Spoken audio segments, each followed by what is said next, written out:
Elena stared at her phone screen for the third time, thumb hovering over the post button. $300 in her checking account, a wedding in 11 days, and a family group chat that hadn't stopped buzzing since her sister announced the engagement 6 months ago. Need a fake boyfriend for my sister's wedding.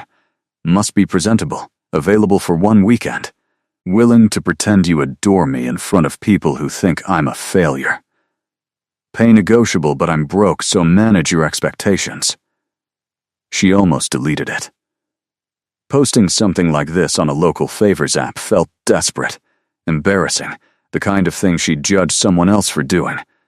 But desperate was exactly what she was. Her mother had already asked twice if she was bringing someone this time, the way she always did, like Elena's single status was a personal failing that reflected badly on the whole family. Her phone buzzed before she could change her mind and pull the post down. A reply. Already I'm interested. When and where? No name attached, just a username, M. Black and a profile picture so dark she couldn't make out a face, just the suggestion of sharp cheekbones in shadow. Elena frowned at it for a long moment. Probably a scammer. Probably some weirdo who'd ask for money up front and disappear. She typed back anyway. It's a wedding, not a hostage situation. Saturday after next. 2 days. Actually rehearsal dinner Friday. Ceremony Saturday. You'd need to act like we've been dating a few months. My family is. A lot. Define a lot. She laughed. Actually laughed. Sitting alone in her kitchen with the lights off because she was trying to save on electricity. My sister is marrying a surgeon. My mother thinks I peaked in high school. My father will ask what you do for a living within the first 10 minutes and judge you silently for the rest of the night if he doesn't approve. I think I can handle that. You don't even know what I look like. Send a picture. Or don't. Doesn't change my answer.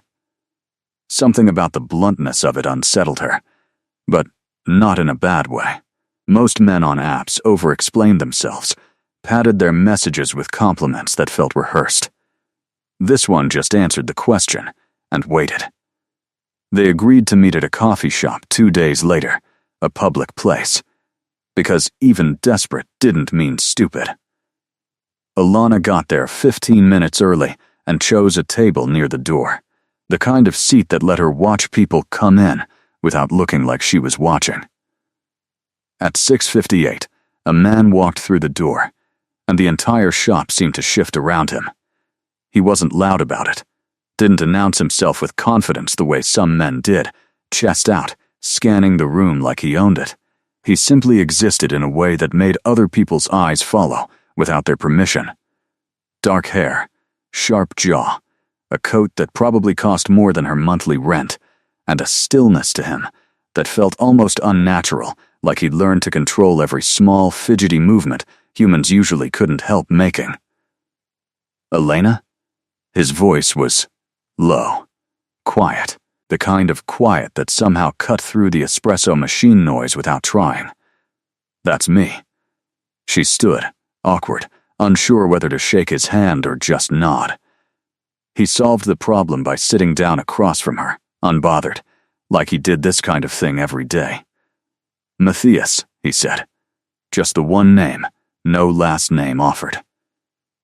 So, Elena wrapped both hands around her cooling coffee cup. You actually want to do this? Pretend to date a complete stranger for a weekend, in front of people who will absolutely interrogate you. I'm good under interrogation. That's a weirdly specific thing to be confident about.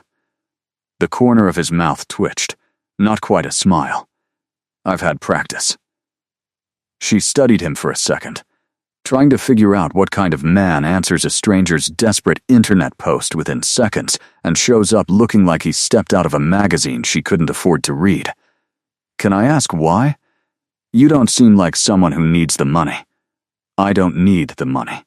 Then why say yes? He was quiet for a moment, eyes, and she noticed now, they were a strange, pale gray, almost silver under the calf lighting fixed on her in a way that made her feel like he was reading something she hadn't said out loud. Because your post was honest. Most people dress up what they want. You just said it plainly. I respect that. It wasn't the answer she expected. She'd braced for a joke, or some line about needing a date himself, or even a slightly creepy comment about her photo.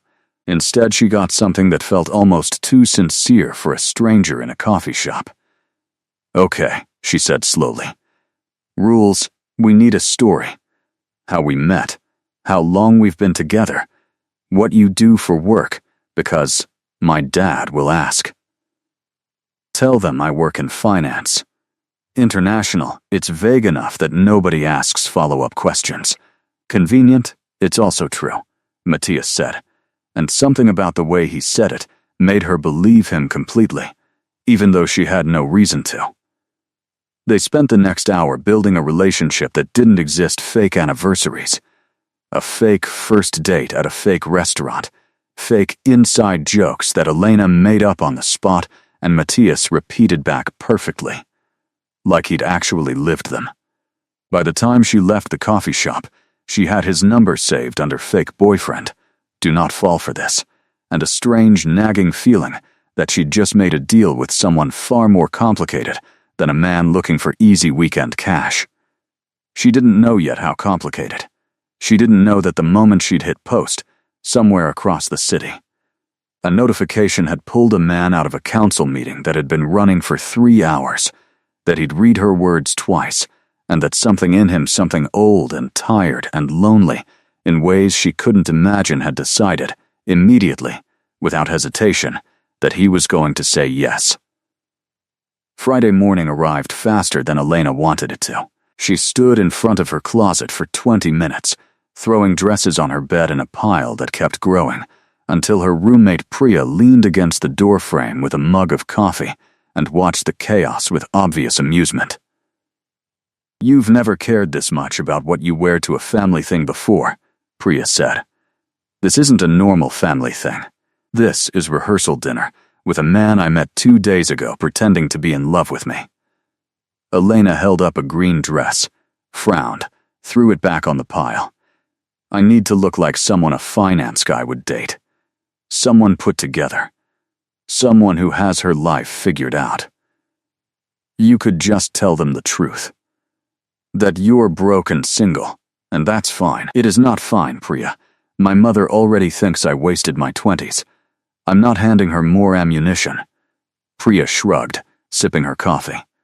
Just saying. Whoever this guy is, he agreed to walk into a war zone for a stranger. That's either very sweet or very suspicious.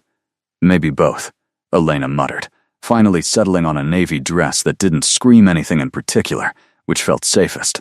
Matthias picked her up at 6, driving a black car that looked like it belonged to someone who'd never once worried about gas prices.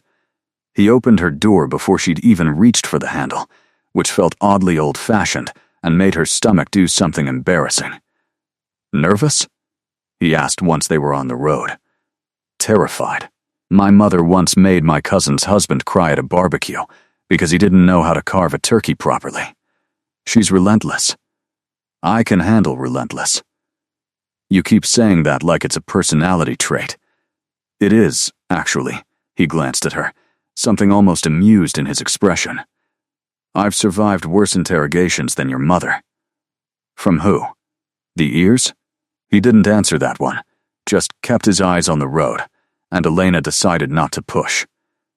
There was something about him that discouraged pushing, not in a scary way, more like there were doors in him that simply didn't open, no matter how hard you knocked, and you learned quickly which ones to leave alone.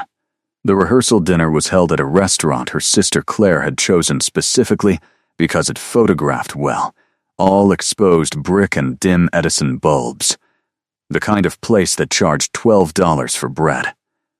Elena's mother spotted them the second they walked in, and her face did the thing it always did when she was deciding how to feel about something: equal parts hope and suspicion. Elena, you didn't say you were bringing someone. Her mother's eyes swept over Matthias with the precision of someone evaluating livestock, "And who is this?" "Matthias," he said, extending a hand before Elena could fumble through an introduction. "I'm dating your daughter." Dating. Her mother repeated the word like she was tasting it for poison. "For how long?" 4 months, Elena said quickly. 4 months and 2 weeks, Matthias corrected, smooth as anything, and Elena had to fight the urge to stare at him. They hadn't rehearsed that detail. She had no idea where it came from, but it landed exactly right, the kind of correction a real boyfriend would make. Her mother's expression shifted, just slightly, suspicion loosening into something closer to interest. "And what do you do, Matthias?" "International finance." "Which firm?" "Private. We don't typically advertise." It was vague in exactly the way Matthias had promised, and somehow it worked better than a real answer would have. Her mother nodded slowly, the way she did when she was filing information away for later use, and moved on to ask about his family, his intentions, whether he'd met Claire's fiancé, yet the usual interrogation Elena had braced for. Matthias answered every question without hesitation, without a single stumble, his hand resting lightly at the small of her back the entire time like it belonged there. "You're terrifyingly good at this," Elena whispered later, when her mother had finally wandered off to fuss over the seating chart. "I told you. I've had practice." "Practice at what exactly? Lying to mothers?" "Practice at being whoever a room needs me to be." He said it lightly, but something underneath the words felt heavier than the tone suggested, and Elena found herself studying his face for a second too long, trying to figure out what he wasn't saying. Dinner went better than she'd expected. Her father asked the predictable questions about Matthias's career and seemed satisfied with the vague, confident answers. Claire pulled Elena aside at one point, squeezing her arm with genuine excitement. "He's gorgeous, Elle. Where did you even find someone like that?" "App," Elena said, which was technically true. "Well, don't let him go. Mom's already planning your wedding in her head, I can tell. Don't say that. We've been dating 4 months." 4 months and 2 weeks, Claire corrected with a grin, and Elena realized Matthias's small, specific lie had already become part of the family record, the kind of detail that would get repeated at future dinners, like established fact. It was near the end of the night, when most of the guests had drifted toward the bar, and the noise had grown loud enough that nobody was paying attention to them anymore, that Elena noticed something strange. A man at the edge of the patio, watching their table with an intensity that didn't match the casual setting. He wasn't part of the wedding party. She hadn't seen him inside earlier, and the way he stared at Matthias, not at her, not at the wedding, just at Matthias, made the back of her neck prickle. "Do you know that guy?" she asked quietly, nodding toward him. Matthias followed her gaze, and for just a second, something flickered across his face. Not surprise. Recognition. The kind of recognition that came with history attached. "No," he said. "Too smooth. Too fast. Never seen him." She didn't believe him. She wasn't sure why she didn't believe him, except that his voice had gone very slightly flat, the warmth dropping out of it for just a heartbeat before he caught himself and brought it back. "He's been staring at you for like 5 minutes. People stare." Matthias reached for his water glass, casual, unbothered on the surface. Don't worry about it. But she did worry about it. A little, even as the night moved on, and the strange man eventually disappeared from the patio without ever approaching. She filed it away in the part of her brain that collected small, odd details about Matthias, the way he never seemed to blink as often as normal people, the way he'd ordered wine but never actually drank any of it, the way his hand had felt cool against her back even in a warm restaurant. By the time he dropped her off that night, walking her to her door with the same old-fashioned care he'd shown getting into the car, Elena had almost convinced herself she was overthinking everything. "Tomorrow's the real test," she said, standing on her doorstep, keys in hand. The actual wedding, more family, more questions, My grandmother who has zero filter. I'm not worried. You should be. My grandmother once asked a waiter if he was naturally that pale, or if he was dying. Something flashed across his face, amusement maybe, or something closer to private irony that she didn't understand. I think I can survive being called pale. He left after that, and Alana stood in her doorway a moment longer than necessary, watching his car pull away into the dark street, that nagging feeling settling back into her chest. The morning of the wedding, Alana's hands shook so badly while doing her makeup that she had to redo her eyeliner 3 times. Priya sat on the edge of the bathtub, scrolling through her phone, offering occasional unhelpful commentary. You know, Priya said, for a fake relationship, you seem really invested in whether this guy thinks you look good. I'm invested in my mother not finding out this entire thing is fake. There's a difference. Is there? Elena didn't answer that, mostly because she didn't trust herself to. She'd lain awake half the night, replaying small moments the way Matthias's hand had felt steady against her back. The way he'd said I respect, that like he actually meant it. The strange protective tightness in his voice when he'd told her not to worry about the man on the patio. None of it made sense for a stranger she was paying, badly. In cash, she barely had. Matthias arrived at noon, in a suit that fit him with the kind of precision that suggested it had been tailored specifically for his body, not bought off a rack and altered. He looked, if anything, more striking in daylight than he had in the dim restaurant lighting, which should have been impossible, given how flawless he'd seemed already. You look nervous, he said as she climbed into the car. I am nervous.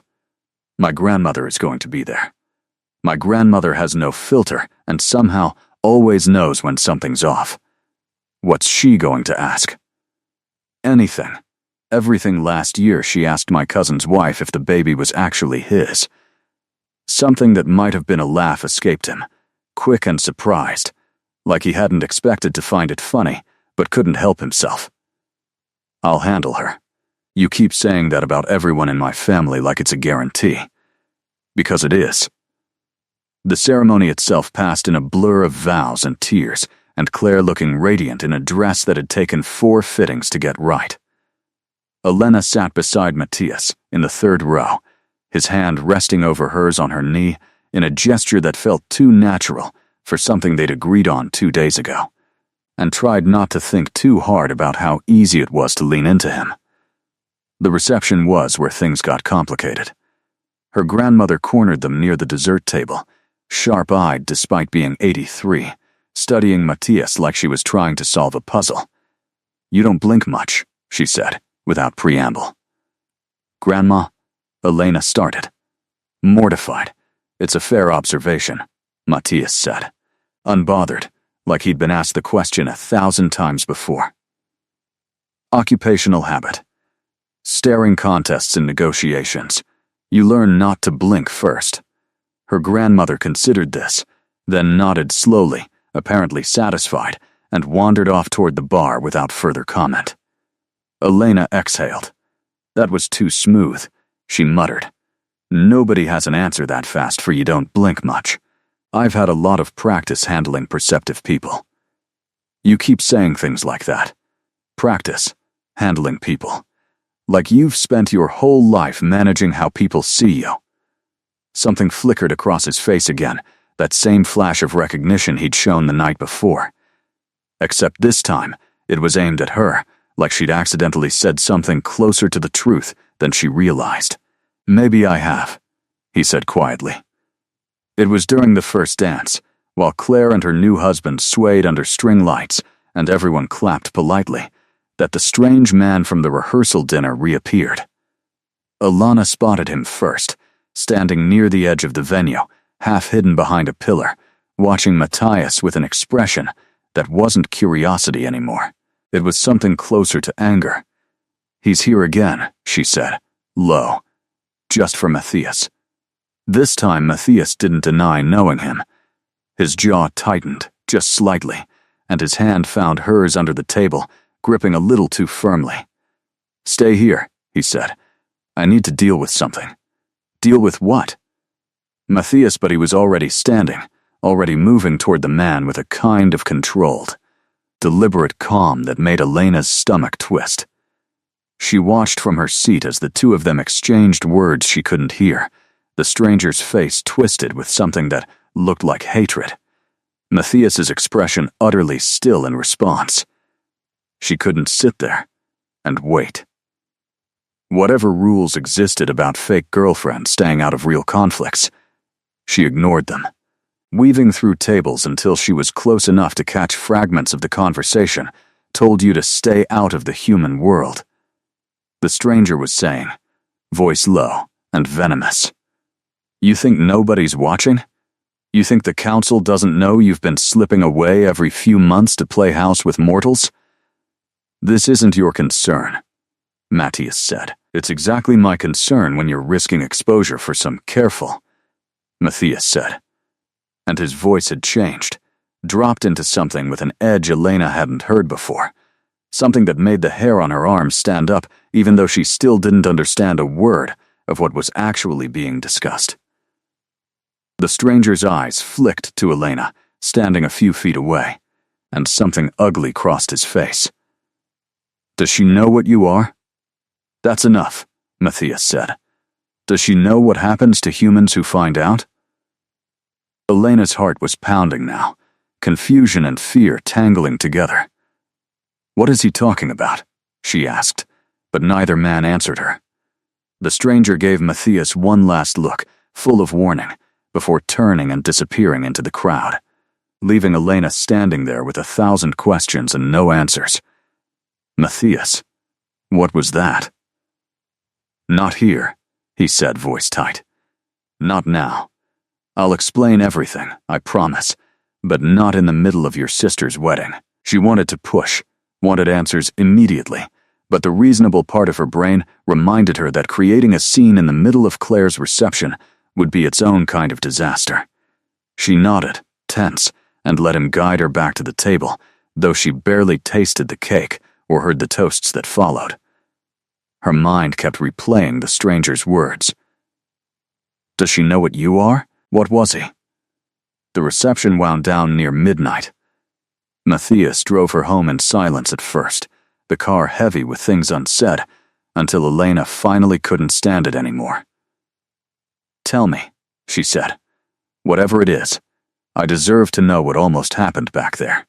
He pulled the car over, somewhere quiet, a side street with old trees arching overhead and no street lights close enough to see clearly by. He turned to face her, and for the first time since she'd met him, he looked genuinely uncertain, not performing confidence, not managing a room, just a man bracing for something. What I'm about to tell you, he said slowly, is going to sound impossible, and I need you to actually listen before you decide I'm insane or dangerous, because I'm neither, even if what I am is going to scare you. Matthias, I'm not human, he said. The words sat in the car between them, absurd and heavy at the same time. Elena almost laughed, the kind of nervous laugh that comes out when your brain refuses to process something seriously, but something in his face stopped her. He wasn't joking. He'd never looked less like he was joking. What do you mean you're not human? I mean exactly what I said. I'm a vampire, Elena. Have been for 340 years. The man at the wedding works for a council that monitors people like me, makes sure we don't get too involved with mortals, don't risk exposure.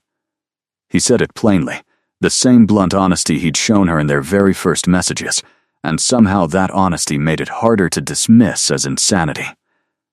I should have told you before agreeing to any of this. I knew the risk. I did it anyway. Why would you do it anyway? Her voice came out smaller than she intended. Because I read your post, and I recognized something in it.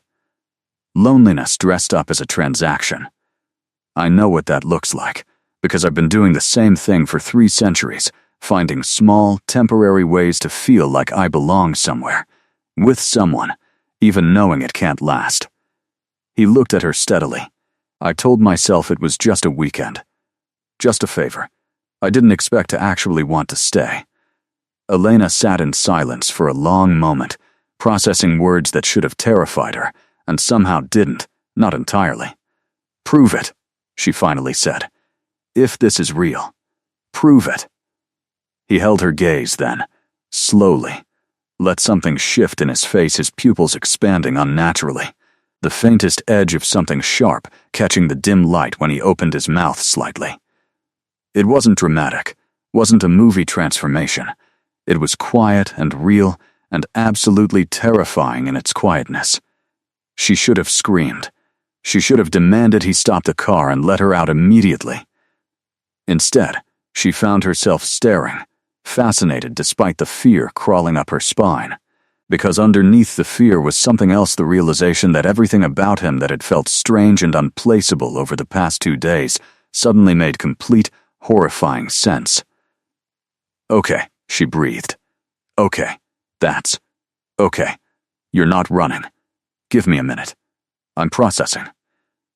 A ghost of a smile crossed his face, there and gone. "Take your time." They sat there for a long while, the car silent except for her ragged breathing slowly evening out, until she finally turned to look at him directly. "That man tonight.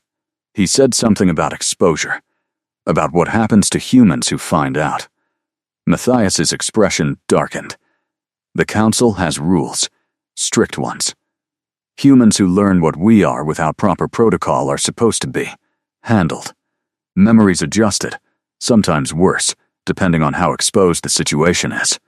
Fear spiked through her chest, sharp and immediate. "Handled how?" "I won't let that happen to you," he said before she could spiral further. "I'll deal with the council myself. I should have done this the right way from the start, registered the bond properly instead of trying to keep this contained to 1 weekend. That's my mistake to fix, not yours to worry about. This is insane. 3 days ago, I was worried about looking pathetic at my sister's wedding.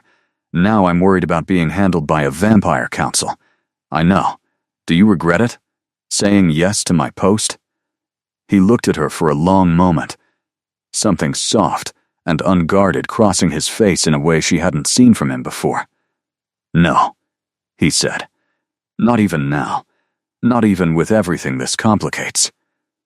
Over the following days, Elena learned more than she ever expected to about a world she hadn't known existed beneath the surface of her ordinary life. Matthias explained the council, an old governing body that had kept vampire existence hidden for centuries through careful enforcement and selective memory management. He explained why he'd taken the risk of mingling with humans so rarely, why the man at the wedding, a council enforcer named Desmond, had reason to be suspicious of any vampire spending unsupervised time with a mortal.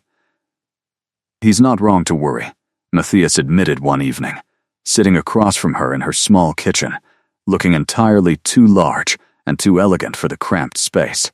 "Bonds between vampires and humans have a history of going badly, not because of malice, because humans are fragile, and we're not always careful enough with that fragility. Are you careful?" "I'm trying to be." She learned that Desmond had once lost someone, a human he'd cared for, decades ago, before he became an enforcer, and that the loss had hardened him into exactly the kind of zealot who policed bonds like Matthias's with personal, bitter conviction.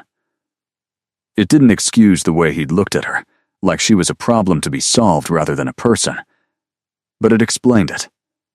A little, and Elena found herself oddly able to hold both the fear and the understanding at the same time. "Does he have the power to actually hurt me?" she asked one night, curled on her couch with a blanket while Matthias sat across from her, careful to keep distance she hadn't asked for, but that he seemed determined to give anyway. "Not without council approval. And I won't let that approval happen." His voice was steady, certain. "I've survived 3 centuries of politics, Elena. I know how to navigate this. That's not exactly reassuring." "I've survived 3 centuries of politics" sounds like the setup to a much darker story. "Fair." A small, genuine smile. "I'm telling you the truth, though. I won't let anything happen to you." Whatever I have to do. The council, it turned out, didn't take news of an exposed human lightly, and within a week, Elena found herself sitting in a room she never could have imagined existed: old stone walls, candlelight despite obvious access to electricity, a circle of faces that looked human but felt distinctly otherwise, evaluating her like she was evidence in a trial. "The girl knows," one council member said, an older woman with silver hair and eyes the color of frost. "The protocol is clear. The protocol allows for exceptions in cases of genuine bonding," Matthias said, standing beside Elena with a steadiness that didn't match the tension radiating off him. "I'm invoking that exception. Genuine bonding requires proof, Matthias, not convenience. Then I'll provide proof." What followed was a strange, formal process that Elena barely understood, involving questions about feelings she'd barely had time to examine herself, about trust and connection built across a handful of days that felt, somehow, far longer than they should have. She answered honestly, because lying to a room full of creatures who could apparently smell dishonesty seemed like a uniquely bad idea, and somewhere in the middle of her halting, nervous testimony, she realized she meant every word. She wasn't just protecting herself by claiming a bond existed. She actually felt it. "When did you know?" the silver-haired woman asked her directly, cutting through Elena's rambling explanation with a precision that made her flinch. Elena thought about it honestly, the way Matthias had taught her these creatures could tell when she wasn't. The coffee shop, maybe, when he said my post was honest instead of making a joke about it. Or maybe the wedding, when he corrected the timeline about how long we'd supposedly been together, and it felt less like a lie and more like something he wanted to be true. A murmur passed through the council members, something Elena couldn't interpret. The silver-haired woman studied her for a long moment before turning to Matthias. "And you? When did the convenience become something else?" Matthias didn't hesitate. The moment she answered my first message with sarcasm instead of fear. "I've spent 300 years learning to read intention in a single sentence. Hers had none of the calculation I'm used to. Just exhaustion and honesty and a kind of stubborn hope she probably doesn't even realize she still has." The council's decision came slowly, deliberated behind closed doors, while Elena sat outside with her heart in her throat, Matthias pacing beside her like a man waiting for a verdict that might end everything. Desmond appeared once during the wait, standing at the far end of the corridor, watching them both with an expression Elena couldn't fully read, not quite hatred anymore. Something closer to old grief wearing anger as a mask. "You think this ends well," Desmond said to Matthias, voice low. "It never does. I learned that the hard way." "I'm not you," Matthias said. "And she's not whoever you lost."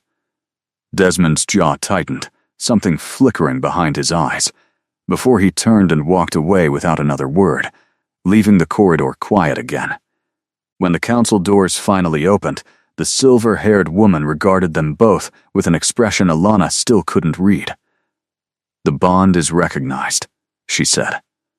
"Conditionally, you'll be monitored, Matthias. Any failure to properly integrate her into protocols will result in immediate reassessment." "Understood. And you," the woman said, turning to Alana. "You understand what you're agreeing to? This isn't a fake relationship anymore, girl. The council doesn't grant exceptions for pretend." Elena looked at Matthias, found him watching her with something open and hopeful and terrified, all at once, and realized this was the moment where she could still walk away, could still go back to her ordinary life and ordinary problems, and never think about vampire councils again. "I understand," she said instead. "And I'm not pretending anymore. Haven't been for a while, actually. The months that followed weren't simple." Desmond didn't disappear quietly. He filed complaints, raised concerns, tried twice more to convince the council that the bond was fraudulent, manufactured purely to escape proper protocol. Each time, Matthias fought back with a patience Elena hadn't expected from someone who'd seemed so controlled and contained when she first met him. Each time, the bond held, because it was real, because the strange, accidental beginning of a fake relationship, born out of desperation, and an internet post had somehow grown into something neither of them had been looking for, and both of them needed.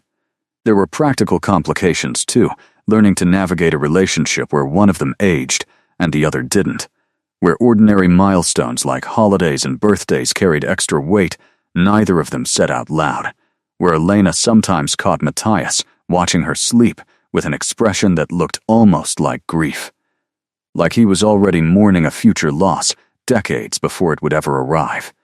"You don't have to look at me like that," she told him once, catching him mid-stare over breakfast. "Like I'm already gone. I'm aware of how I look at you. I'm working on it. Work harder." He laughed. Actually laughed. The sound rare enough that it still surprised her every time. "Yes, ma'am." Claire, blissfully unaware of any of the supernatural drama unfolding around her sister, simply assumed the relationship had gotten serious fast. "You two are basically engaged at this point," she told Elena over coffee one afternoon, months after the wedding, watching Elena's face for a reaction. "It's complicated," Elena said, which was the understatement of her entire life. "Complicated how? He adores you. Anyone can see that." Alana thought about councils and enforcers, and the strange, careful dance of integrating a human into a world that wasn't built for them. About the late nights Matthias spent teaching her what she needed to know to survive in his world without putting herself in danger. About the quiet, steady way he'd rearranged parts of his existence to make room for her in it. "He does," she said finally. "And I adore him back. Even with the complicated parts." Her mother, predictably, had opinions about the pace of things, opinions she delivered over a Sunday dinner with the subtlety of a sledgehammer. "You've been together less than a year and he's already meeting with your sister for coffee, talking to your father about his work history. Either this is serious or he's hiding something." "He's not hiding anything. Mom, this, at least, was almost entirely true now, the council having approved a careful, limited disclosure to immediate family that allowed Elena's parents to know Matthias was different without knowing exactly how different. A workaround that left her mother satisfied with vague answers about unconventional family circumstances, and a father willing to overlook eccentricities for a man who clearly worshipped his daughter. "I just don't want you getting hurt," her mother said. Softer now, genuine concern slipping through the usual interrogation. "You deserve someone who sees you. Really sees you." "He does, Mom. More than anyone ever has." It was true in ways her mother couldn't fully understand. Matthias's particular gift, beyond the obvious supernatural ones, was a kind of attention Elena had never experienced from another person. He noticed when she was exhausted before she said anything. Noticed the specific tone in her voice that meant she needed space versus the tone that meant she needed comfort. Noticed the small ways she still flinched sometimes when her mother's old criticisms echoed in her own head.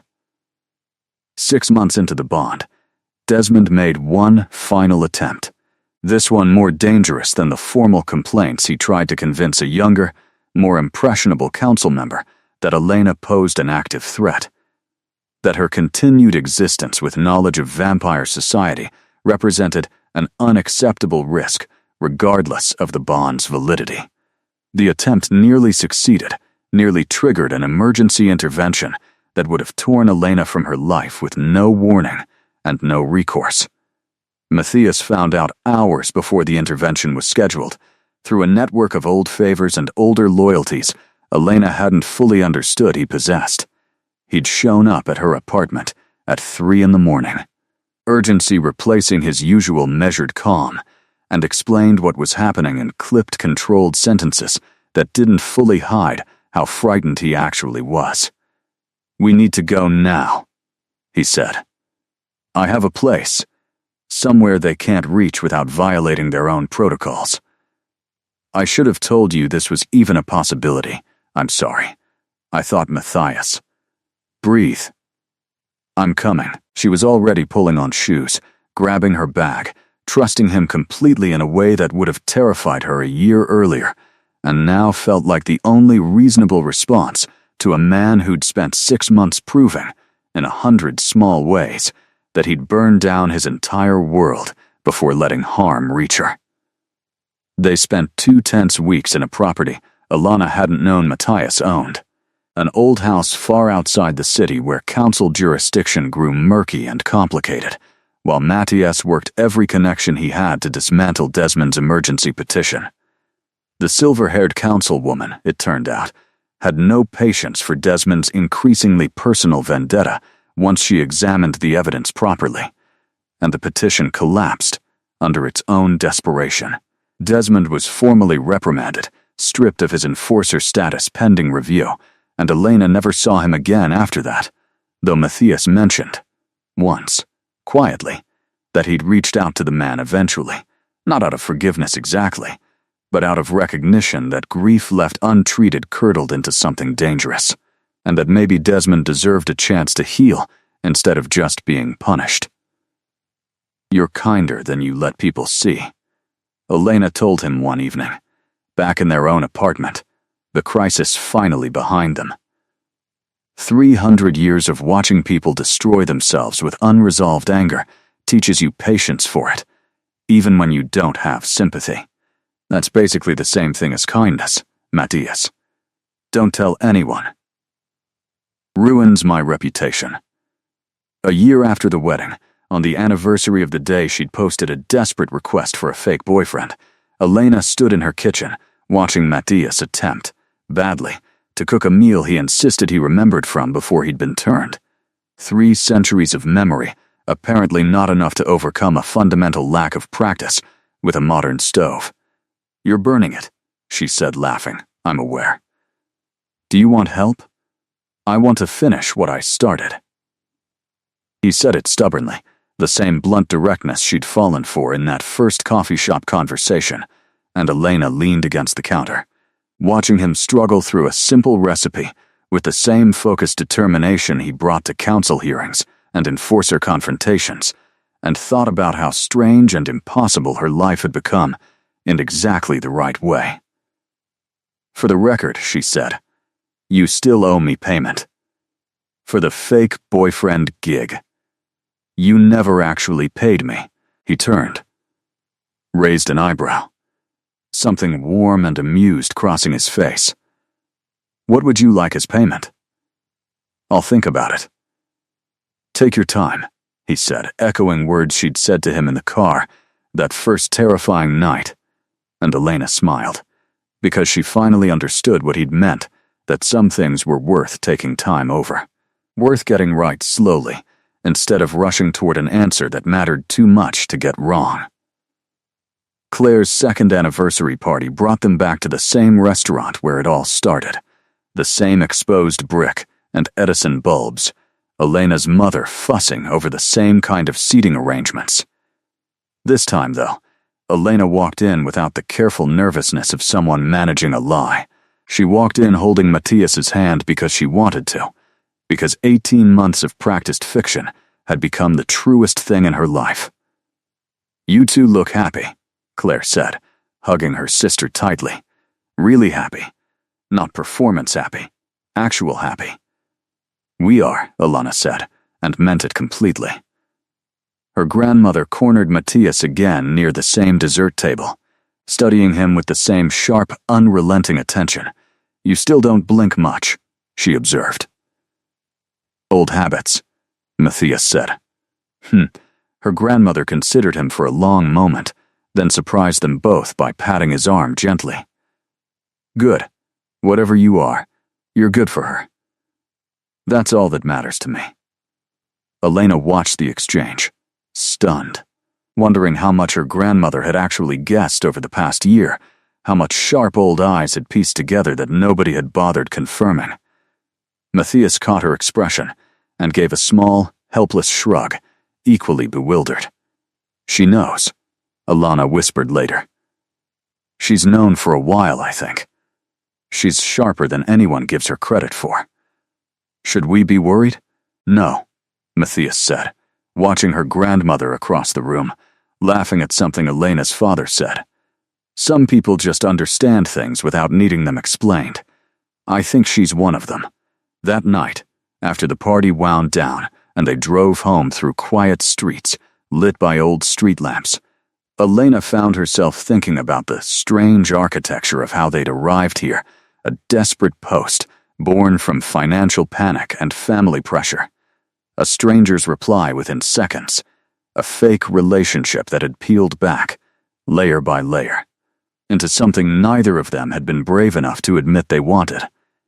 "Can I ask you something?"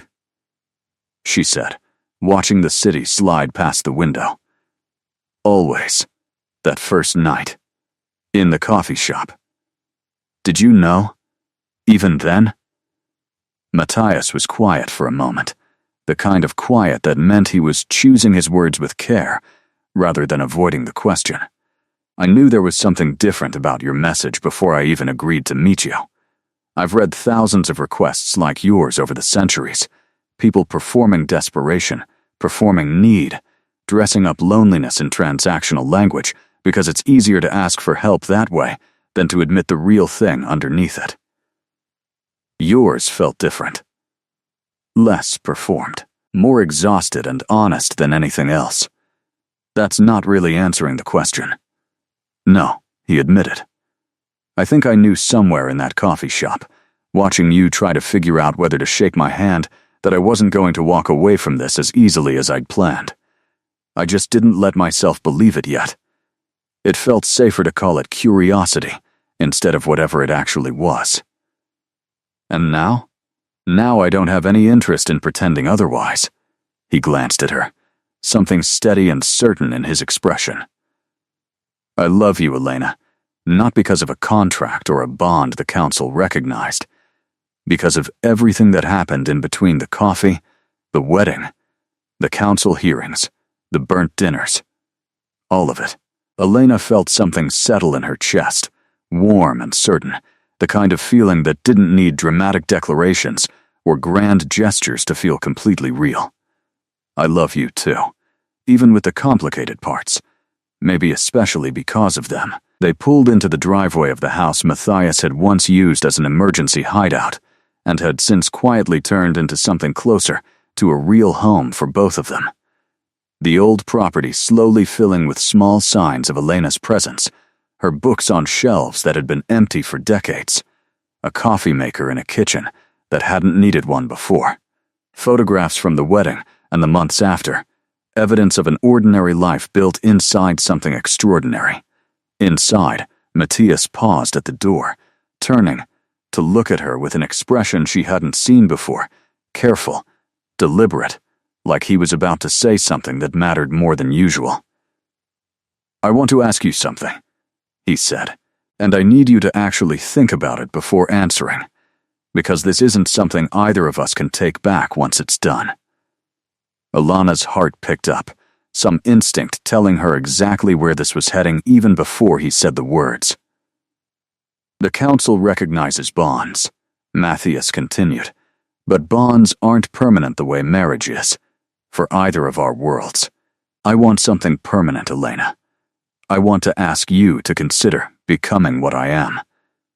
Not because the council requires it, not because it solves any practical problem, but because I don't want to spend the rest of my existence watching you grow old and leave while I stay exactly the same, wondering every single day if today is the day I lose you. The question hung in the air, heavier than anything that had happened in the strange, eventful 18 months that had led them here, heavier than the wedding lie, heavier than the council hearing, heavier than Desmond's threats and the emergency flight to a hidden property.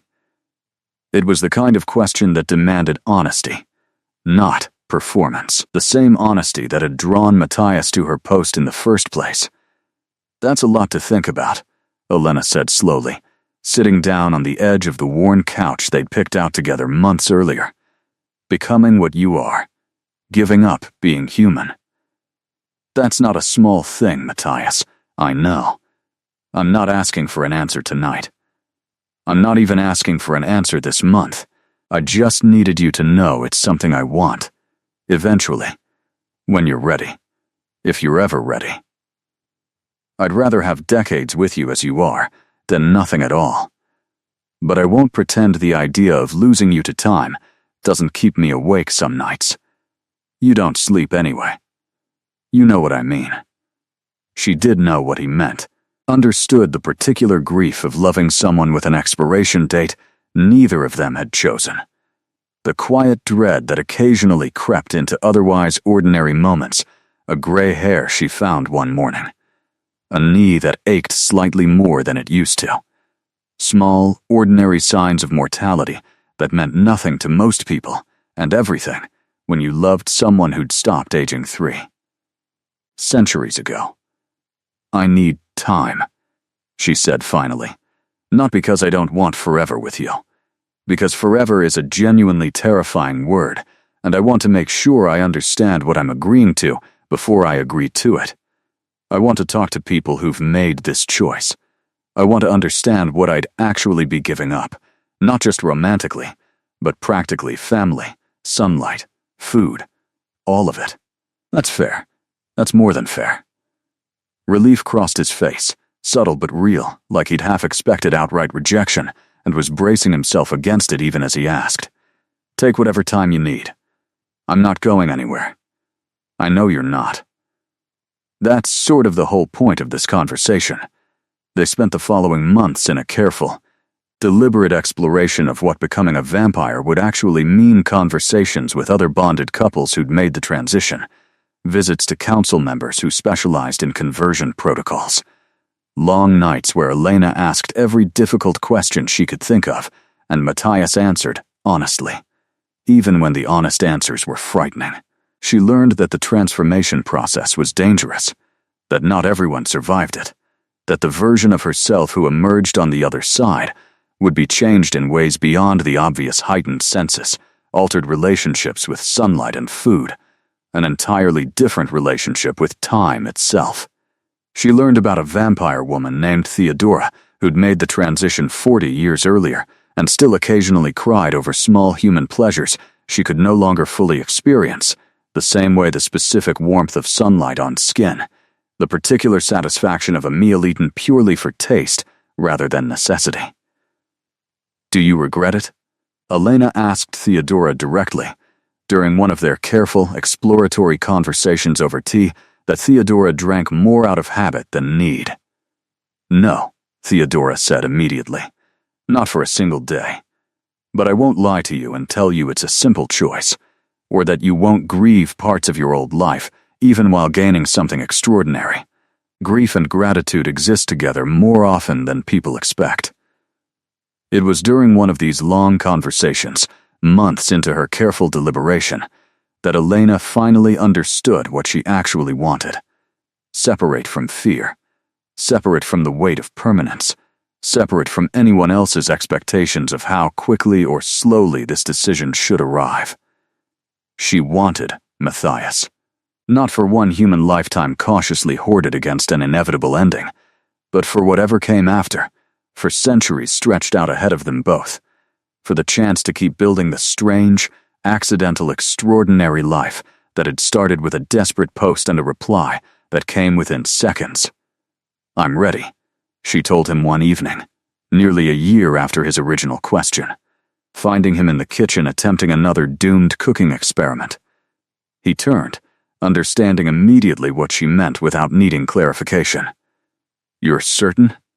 Completely certain. I've thought about this more carefully than I've thought about almost anything in my entire life. I want forever with you, Matthias. All of it, the good, the complicated, the centuries stretching ahead that I can't fully imagine yet. His hand cupped her face, something fragile and hopeful crossing his features. You understand what you're giving up. I understand what I'm gaining more. Sunlight is nice, Matthias, but it's not better than forever with you. The transformation is dangerous. There's a real chance you won't survive it. I know. I've read everything. I've talked to Theodora and 3 other people who made this choice. I'm not walking into this blind. She held his gaze steadily. I want this. I'm asking you to trust that I know my own mind. I do trust that, he said quietly. I just love you enough to be terrified of losing you, even to something we both want. Then be terrified. Just don't let it stop you from saying yes. The transformation happened 3 weeks later, in their own home, with Theodora present as an experienced witness, in case something went wrong. Matthias explained every step beforehand with careful, exhausting detail, how he'd drain her carefully to the edge of death, how his own blood would carry her through the transformation, how the 3 days that followed would be the most dangerous of the entire process, her body essentially dying and remaking itself into something else entirely. Are you ready? He asked, holding her in their bedroom, the lights dimmed low, Theodora waiting quietly in the next room. Just hold me, Elena said. And don't let go. He didn't. His fangs pierced her throat with surprisingly little pain, the bond between them flaring with waves of love and fear and desperate hope that she felt as clearly as her own racing heartbeat. She felt her life draining slowly away, felt herself growing cold and distant from her own body. And at the very edge of darkness, Matthias's wrist pressed against her lips. Drink, he commanded, voice rough with an emotion she'd never heard from him before. She did. His blood tasted like copper and something else entirely. Something wild and ancient that flooded through her like electricity, her body convulsing as it simultaneously rejected and accepted the transformation happening inside it. The last thing she heard before unconsciousness pulled her under completely was his voice, steady despite everything. I've got you. I won't let go. I promise. 3 days later, Elena woke to a world rendered in impossible, overwhelming detail. She could hear conversations happening rooms away, could smell the specific individual scent of fabric softener on her own pillowcase, could see every shadow in the darkened bedroom with startling clarity. You survived, Matthias said, sitting beside the bed, looking like he hadn't slept in the entire 3 days, which, she realized slowly, he probably hadn't. I survived, she confirmed, her voice sounding different to her own ears, clearer somehow, sharper. How do I look? He helped her to the mirror, and Elena stared at a face that was unmistakably hers, but somehow more sharper cheekbones, eyes that had shifted from ordinary brown to something with flecks of gold she'd never had before, skin with an almost luminous quality under the dim bedroom light. I'm beautiful, she said, surprised, the observation slipping out before she could stop it. You were always beautiful, Matthias corrected gently. Now you just see yourself a little closer to how I've always seen you. 5 years after she'd first posted a desperate request for a fake boyfriend, Elena stood in the same garden where she and Matthias had spent countless evenings since the transformation, watching the sunset filtered now through specially treated glass that let her enjoy the color without the burn paint the sky in shades she could finally appreciate with her enhanced vision. Do you ever think about how this all started? She asked, leaning against him on the bench they'd added years ago. Constantly, he admitted. A desperate post. A reply within seconds. I think about how easily I could have scrolled past it, how easily you could have deleted it before I ever saw it. But we didn't.